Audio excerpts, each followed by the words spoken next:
Cuando te preguntan qué significa para ti alcanzar o haber alcanzado un nivel avanzado en otra lengua, en la lengua que estudias, en este caso el español, ¿cuál suele ser tu respuesta? ¿Qué es lo primero que te viene a la mente? Porque como profesora observo, me doy cuenta de que muchos estudiantes consideran que el hecho de llegar a un nivel avanzado de español consiste principalmente en no cometer ningún error o cometer muy pocos, en dominar perfectamente el subjuntivo y otras estructuras avanzadas, o en tener muchísimo vocabulario, en disponer de un léxico muy amplio. Y bueno, si bien es cierto que todo esto ayuda, forma parte de ese avanzar en el español, hay un rasgo muy característico que diferencia siempre a un hablante nativo o a un hablante de un nivel verdaderamente avanzado con respecto a niveles más intermedios, y eso es la naturalidad expresiva. ¿Qué quiere decir naturalidad expresiva? Pues bien, como seguramente puedes intuir por el nombre, se trataría en este caso no solamente de construir oraciones que sean correctas, sino también en la capacidad que vamos adquiriendo para expresarnos de manera cada vez más y más natural, de forma cada vez más cercana a cómo se expresaría un hablante nativo de la lengua. Y eso incluye elementos como la reformulación, la matización de opiniones, el poder suavizar esas opiniones, el poder introducir ironía, humor, el hecho de saber conectar fácilmente ideas entre sí de manera natural, o el simple hecho de expresar opiniones, argumentos de manera mucho más flexible y con mucha facilidad, sin tener que pensar tanto. Y ahí es precisamente donde entran ciertas estructuras y ciertas expresiones de la lengua que aparecen constantemente en el español real. No son simples frases hechas o refranes, son herramientas discursivas, es decir, ayudan a construir cada vez más un discurso sofisticado, natural, fluido, flexible y mucho más cercano a un nivel C1 real, a lo que se considera un nivel C1. Así que si eres uno o una estudiante de español de nivel avanzado y quizás tienes en mente presentarte al examen del C1, ese examen oficial que certifica tu nivel C1 y que administra el Instituto Cervantes, quédate en este vídeo porque vamos a conocer 15 expresiones avanzadas que necesitas conocer en un nivel C1, y en el caso de presentarte al del C1 van a ayudarte sobre todo en las pruebas de expresión escrita y expresión oral, y sobre todo en las tareas argumentativas del DLC1 o también en las tareas en las que debes debatir. Antes de empezar te doy la bienvenida a Linguatua. Mi nombre es Carol y yo soy profesora de español en línea y examinadora de todos los niveles de los exámenes oficiales DELE. Antes de empezar también con esas 15 expresiones para tu DLC1 o para tu vida cotidiana, te recuerdo que puedes descargar gratuitamente la guía con 50 expresiones idiomáticas en español, algunas más coloquiales e informales y otras menos, donde encontrarás además su significado, su origen, y las verás en contexto, en su contexto de uso, para que puedas utilizarlas de forma natural. Tienes el enlace en la descripción de este vídeo, así que comenzamos ya con la primera expresión que puedes utilizar en tu DLC1 o simplemente incorporar a tu día a día, y esta es muy útil cuando queremos o bien suavizar una crítica o introducir una cierta ironía, y esta expresión es no ser precisamente más adjetivo. Por ejemplo, la situación no es precisamente fácil. Aquí, en lugar de decir de forma muy categórica esta situación es difícil, lo que hacemos es suavizar esa crítica escogiendo el adjetivo contrario de difícil, fácil, y negándolo. No es precisamente fácil. Estamos dando a entender que en realidad algo es complejo, es difícil, pero nos permite suavizar esa crítica o esa opinión algo más pesimista. O Este restaurante no es precisamente barato. Aquí podríamos estar incluso ironizando, introduciendo una ironía sutil mediante esa negación de lo contrario, de aquello que resulta ser precisamente la característica contraria. Es un restaurante caro, pero voy a introducir algo de ironía mediante esta expresión. No es precisamente barato. Lo que quiero decir es que es bastante caro o no estuvo precisamente amable durante la reunión. Aquí también evitamos hacer una afirmación directa y decir que estuvo muy poco amable y de esa forma suavizamos esa opinión que no resulta tan positiva. La segunda expresión muy común en el español hablado cotidiano y algo más informal es tener pinta de más infinitivo o más un sustantivo. Esta expresión es equivalente a parece que. Tener pinta de significa tener el aspecto de algo, por lo tanto, parecer algo. Tiene pinta de llover. Es decir, esta expresión equivale a parece que. Parece que va a llover. Y aquí hemos utilizado un infinitivo. O vamos a ver otra con otro infinitivo. Ese edificio tiene pinta de estar abandonado. Aquí decimos que ese edificio parece estar abandonado. Luce o tiene un aspecto muy descuidado, por lo tanto, parece abandonado, tiene pinta de estar abandonado. Y en otros casos en los que queramos utilizar un verbo conjugado, podemos hacerlo perfectamente con esta expresión, pero vamos a unir esta expresión mediante el nexo que. Por ejemplo, tiene pinta de que va a ser complicado. Tiene pinta, es decir, parece que, por ejemplo, el examen va a ser complicado. Aquí estamos conjugando el verbo ir, va a ser, para construir esa perífrasis verbal y para hablar de un futuro próximo. Va a ser. Si lo utilizamos con un sustantivo, es muy simple. Un ejemplo de esta estructura sería: tiene pinta de arroz. Te traen un plato y no sabes exactamente en qué consiste, pero parece arroz. Por lo tanto, tiene pinta de más sustantivo arroz. Esta expresión es muy útil en el nivel C1 porque nos permite expresar intuición o una percepción más subjetiva de cualquier cosa que vemos o que percibimos. La tercera expresión, muy común también y más informal, pero no coloquial necesariamente, puede utilizarse en una variedad muy grande de contextos y registros, es quedarse corto o corta. Esta expresión nos ayuda a enfatizar o incluso a exagerar. Por ejemplo, decir que Antonio estaba enfadado es quedarse corto. Como ves, estamos exagerando. Lo que queremos decir es que Antonio estaba extremadamente enfadado. Por lo tanto, si decimos simplemente que estaba enfadado, nos quedamos cortos. Me quedo corta con ese adjetivo, ya que no llega a expresar ese grado tan grande de enfado de Antonio. Otro ejemplo: difícil se queda corto para describir el examen. Es decir, el adjetivo difícil es muy poca cosa, el adjetivo difícil se queda corto para describir cómo fue el examen. Estamos dando a entender que el examen fue extremadamente complejo. O la palabra caos se queda corta. Cuidado, porque aquí vamos a tener que concordar el adjetivo corto o corta en función de aquello a lo que acompañemos. En este caso, acompañamos a la palabra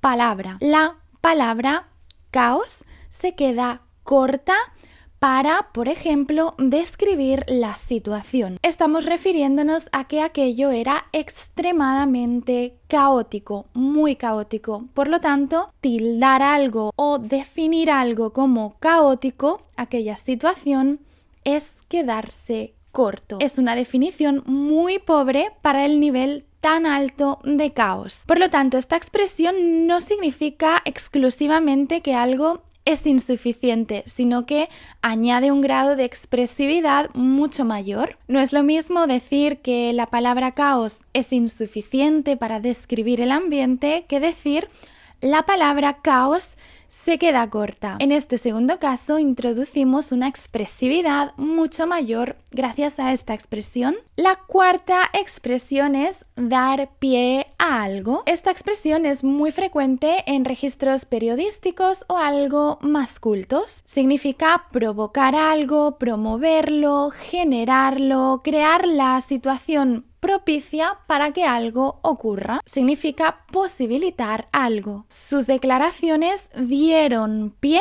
a una gran polémica o la situación dio pie a muchas críticas. Esto puede dar pie a malentendidos. Esta expresión es excelente para cualquier prueba o tarea del DLC1 porque es muy idiomática pero también muy formal y natural. La quinta expresión, algo más informal pero muy avanzada, es como quien no quiere la cosa, como quien no quiere la cosa. Esta expresión es muy difícil de traducir literalmente y significa decir o hacer algo aparentemente de forma casual. Por ejemplo, y de repente, como quien no quiere la cosa, empezó a criticar a todo el mundo. Es decir, y de repente, como casi de manera involuntaria o de manera casual, empezó a criticar a todo el mundo. Aunque podemos estar ironizando, obviamente podemos pensar que esa persona lo hizo a propósito, pero fingió o actuó de tal manera que pareció un acto inocente, casual. O me preguntó,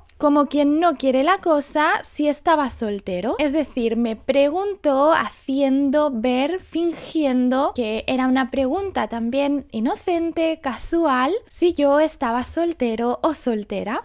Como quien no quiere la cosa. Como quien no quiere la cosa significa literalmente como alguien que no busca esa cosa. Por eso digo que es compleja, es difícil de traducir, pero significa eso, actuar de tal forma que parezca que nuestras acciones son casuales o inocentes, aunque en realidad probablemente no lo son. Esta expresión es muy interesante porque tiene esa intención implícita, esa ironía contenida en la expresión, y eso es un matiz muy interesante cuando conversamos. La sexta expresión probablemente la conozcas y es ni mucho menos. Esta expresión es fundamental en niveles avanzados o en el DLC1 para matizar un desacuerdo. Por ejemplo, no creo que sea un fracaso, ni mucho menos. La situación no está controlada, ni mucho menos. No es un problema menor, ni mucho menos. Lo que nos permite esta expresión es intensificar, también corregir lo que quizás otros piensan o han dicho anteriormente, como en este último ejemplo. Si alguien menciona o se refiere a ese problema como algo sin importancia, podemos corregirlos y de paso intensificar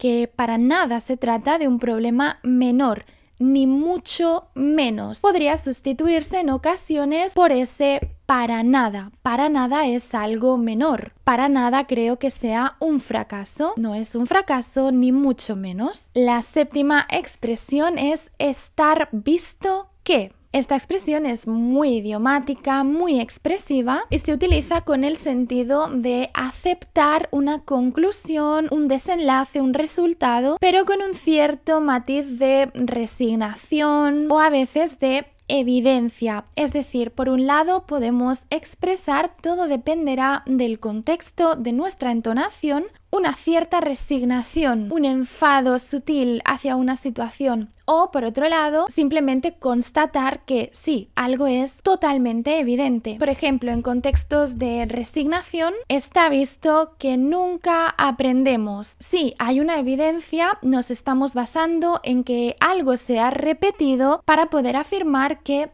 está visto que nunca aprendemos, que no aprendemos de las situaciones pasadas, o está visto que el problema se repetirá constantemente. Una serie de situaciones nos lleva a pensar que esto seguirá igual y lo aceptamos con resignación, pero también evidenciamos que eso continúa sucediendo. O cuando simplemente queremos evidenciar algo, está visto que no quiere cambiar de opinión. Esta expresión es muy avanzada y nos permite hacer una valoración sobre si algo está claro, es evidente, o también, como te decía, hablar con una cierta ironía o resignación. La octava es no tener desperdicio. Esta es muy coloquial y la utilizamos constantemente los nativos en nuestras conversaciones. Algo que no tiene desperdicio. Un desperdicio es el desecho de algo, son los restos, por ejemplo, que quedan de algo. Y algo que no tiene desperdicio literalmente significa que es algo que no tiene una parte restante que le sobre. Es decir, es completamente utilizable, por lo tanto, muy interesante. También se puede utilizar con el sentido de que algo es completamente absurdo o sorprendente. Todo dependerá de la entonación que le demos a esa frase, del contexto, etc. En un nivel C1 intervienen muchos factores a la hora de utilizar expresiones. Por ejemplo, la entrevista no tiene desperdicio. Me encantó. En cambio, fíjate en cómo pronuncio esta misma oración, pero aquí queriendo dar a entender que la entrevista me pareció absurda. La entrevista no tiene desperdicio, mejor no la veas. O los comentarios de este vídeo no tienen desperdicio. Puede significar que son muy graciosos, interesantes, absurdos. De nuevo, todo depende del contexto, pero estamos resaltando que debemos prestar completa atención a eso, o no prestarla en absoluto. La discusión fue absurda, no tenía desperdicio. Aquí sí somos explícitos y afirmamos que algo es absolutamente absurdo. Esta expresión se utiliza mucho en el español oral, en el español conversacional. La novena expresión es estar para más un infinitivo. Esta es una expresión realmente expresiva y significa que alguien o algo se encuentra en las condiciones adecuadas para que ocurra otra cosa. O también tenemos su forma negativa, no estar para. Por ejemplo, no estoy para bromas. Muy utilizada, seguramente la has escuchado y significa no tengo el humor, no tengo el ánimo para tonterías, para bromas. O la situación no está para más experimentos. Quizás la situación ya ha llegado a un límite y queremos expresar que no debemos forzarla. La situación ya ha llegado a un límite,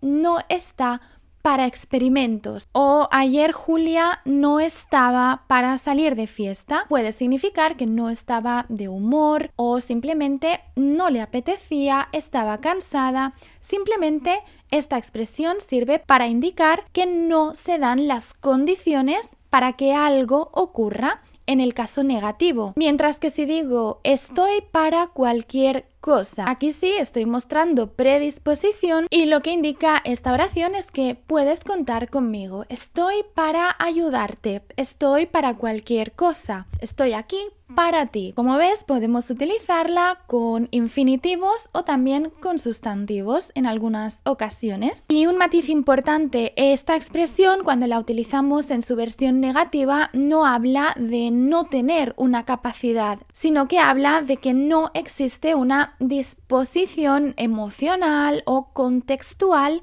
para realizar cualquier acción. La 10ª expresión es por si fuera poco, y esta es excelente para estructurar argumentos. Esta expresión se utiliza para enfatizar que ocurre algo adicional, algo que no esperábamos quizás y que generalmente es negativo, sorprendente, pero al fin y al cabo algo que se añade a una situación que ya es difícil de por sí. Equivale, por ejemplo, a por si no fuera suficiente con todo lo anterior, además pasa esto, o equivale también al simple encima de todo esto. Por ejemplo, los precios han subido muchísimo y por si fuera poco, los sueldos siguen igual. Ya estamos expresando que una situación es intensa, es difícil, y es que los precios están subiendo, pero encima por si fuera poco, y aquí añadimos esa otra información que todavía dificulta más el problema anterior. Y por si fuera poco, los sueldos siguen igual. O llegamos tarde y por si fuera poco, y además empezó a llover. Esta expresión nos permite acumular información, como digo, sobre todo negativa. También nos permite dramatizar un poco y también construir discursos mucho más sofisticados cuando hablamos de desventajas o de aspectos negativos. La 11ª expresión es estar lejos de más infinitivo. Esta es más frecuente en registros más cultos, más académicos, y expresa que una situación que esperábamos no solamente no ocurre, sino que además ocurre todo lo contrario. La situación está lejos de resolverse. Es decir, queríamos resolverla, pero no la hemos podido resolver, y además es que sucede todo lo contrario. Está sucediendo todo lo contrario. Estamos lejos de encontrar una solución. Estamos en el punto contrario a aquello deseado. Esta es mucho más elegante que todavía no hemos encontrado solución. Estamos lejos de encontrar una solución. La 12ª expresión es de cara a y significa o expresa que estamos pensando en el futuro, o también sirve para relacionar algo con otra cosa. Por ejemplo, si nos enfocamos en un momento futuro, podemos decir: de cara al futuro será necesario cambiar este modelo, o estamos tomando medidas de cara al próximo año. O si queremos hacer una relación, referirnos a algo, podemos decir: escucha, ¿cómo puedo ayudarte de cara a la preparación de tus materiales? Aquí me estoy refiriendo a la preparación de esos materiales, relaciono con algo, si bien es cierto que siempre esta expresión tiene ese matiz de algo futuro. Esa preparación sucederá también en el futuro, de cara a. Literalmente, poner la cara hacia un lugar, por lo tanto, enfocarse hacia algo. La 13ª expresión es como si nada. Esta es muy frecuente en el habla cotidiana, muy idiomática, y significa principalmente hacer algo con suma facilidad, como si nada, como si no fuera nada importante, es decir, realizar algo sin esfuerzo, pero también puede significar que algo se hace con indiferencia. Por ejemplo, entró como si nada después de la discusión. Aquí le damos ese tono de indiferencia. Esa persona volvió a entrar en la sala después de una situación tensa como si nada, con indiferencia. O lo dijo como si nada, lo dijo de forma fácil, o lo dijo como si no significara nada, pero quizás para mí fue importante. Todo dependerá del contexto, pero lo dijo sin esfuerzo o bien con total indiferencia. O una que expresa muy bien esa total facilidad: leyó 4 libros en una semana como si nada. Es decir, leyó 4 libros completos con total facilidad en simplemente una semana. Esta es muy útil, muy avanzada, porque añade actitud a esa acción que realiza otra persona o nosotros mismos. Estamos haciendo también una evaluación implícita de esa actitud, una actitud o bien de indiferencia o de total facilidad. La 14ª expresión es poner sobre la mesa y significa introducir un debate o un tema. El informe pone sobre la mesa varios aspectos muy importantes, o necesitamos poner sobre la mesa lo que está pasando. Es una manera metafórica de decir que traemos algo y lo ponemos sobre la mesa, lo traemos a la actualidad para debatirlo. Y la última es a estas alturas. Es muy útil para expresar expectativa o sorpresa. Significa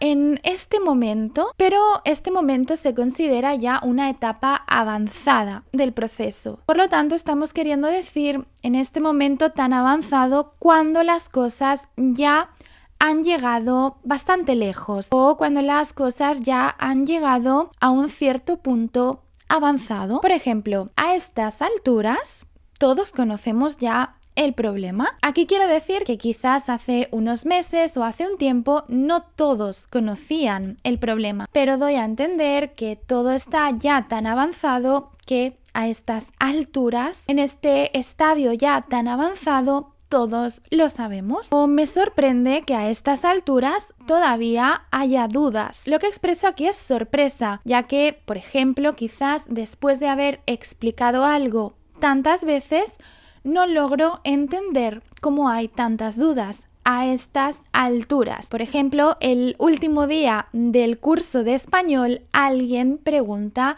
algo que se explicó en el primer mes de formación. Entonces un profesor dice: no entiendo cómo a estas alturas tan avanzadas del curso, en este momento tan avanzado, todavía existe esa duda tan inicial. O a estas alturas del proyecto no podemos cambiar nada. En esta etapa tan avanzada del proyecto ya no se puede hacer cambio. Y bien, hasta aquí esas 15 expresiones que te van a ayudar muchísimo en tu nivel avanzado de español. Espero que hayas sacado boli y papel para anotarlas, porque no han sido pocas, porque algunas no son tan sencillas o conocidas, y solo me queda aconsejarte que si te preparas para el C1 lo hagas correctamente. Para ello no solamente debes tener el nivel C1 y estudiar toda la gramática que se espera que puedas demostrar, sino que además debes conocer en profundidad el formato del examen del C1 para no llevarte sorpresas el día del examen. Es por eso que te recomiendo mi libro de preparación al C1 con 4 modelos idénticos en estructura a los exámenes del C1, con vocabulario para todos los posibles temas que puedan aparecer el día del examen, con ejercicios prácticos